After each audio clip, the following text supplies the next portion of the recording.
6 जुलाई 1901 को कलकत्ता में जन्मे श्यामा प्रसाद मुखर्जी की आज जयंती है। इस मौके पर पूरा देश उनको याद कर रहा है और श्रद्धांजलि दे रहा है।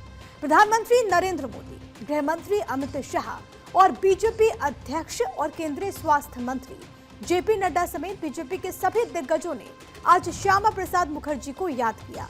कांग्रेस पार्टी से अपने राजनीतिक जीवन की शुरुआत की उन्होंने, लेकिन एक समय आया जब श्यामा प्रसाद मुखर्जी को यह एहसास हो गया कि मुस्लिम लीग भारत में अलगाव पैदा कर रहा है। राजनीतिक दल मुसलमानों के अधिकारों की बात तो करते हैं, लेकिन हिंदुओं की बात उठाने के लिए कोई राजनीतिक दल सामने नहीं आता, जिसके बाद उनकी राहें अलग हो गई। आगे चलकर श्यामा प्रसाद मुखर्जी ने जनसंघ की नींव रखी। आज वही जनसंघ दुनिया की सबसे बड़ी पॉलिटिकल पार्टी यानी कि बीजेपी में बदल गई।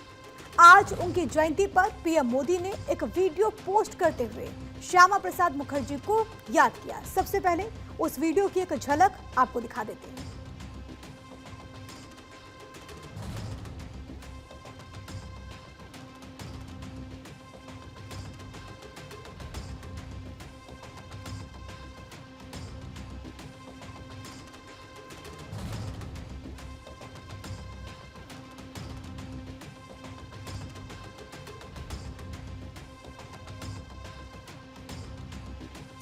तो जनसंघ की स्थापना करने वाले और हिंदू हित की बात उठाने वाले श्यामा प्रसाद मुखर्जी देश की आजादी के बाद कभी नेहरू के मंत्रिमंडल का हिस्सा हुआ करते थे, लेकिन राजनीतिक मतभेदों की वजह से उन्होंने नेहरू मंत्रिमंडल छोड़ दिया और देश में नई राजनीतिक लहर पैदा की।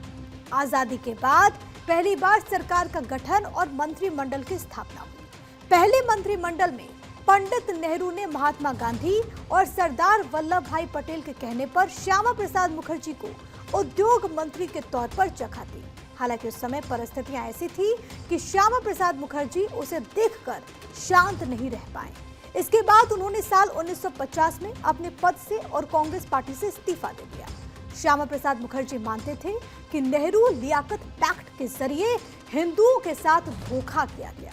इसी से नाराज होकर के डॉक्टर श्यामा प्रसाद मुखर्जी ने नेहरू मंत्रिमंडल से इस्तीफा दे दिया था। इसके बाद 21 मई 1951 को पंडित दीनदयाल उपाध्याय के साथ मिलकर डॉक्टर श्यामा प्रसाद मुखर्जी ने देश को कांग्रेस का एक सशक्त राजनीतिक विकल्प देने के लिए भारतीय जनसंघ की स्थापना की।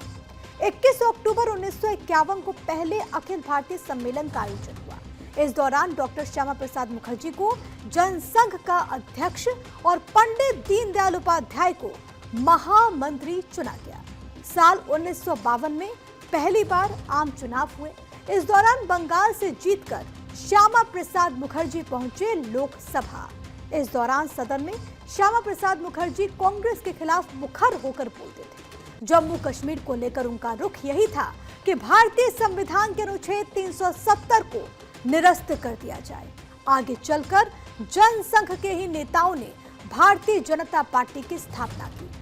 वहीं आज श्यामा प्रसाद मुखर्जी की जयंती को बीजेपी पूरे देश में मना रही है। इस दौरान देश भर में बीजेपी के सभी दिग्गजों ने उनको याद किया, नमन किया और श्रद्धांजलि अर्पित की गई।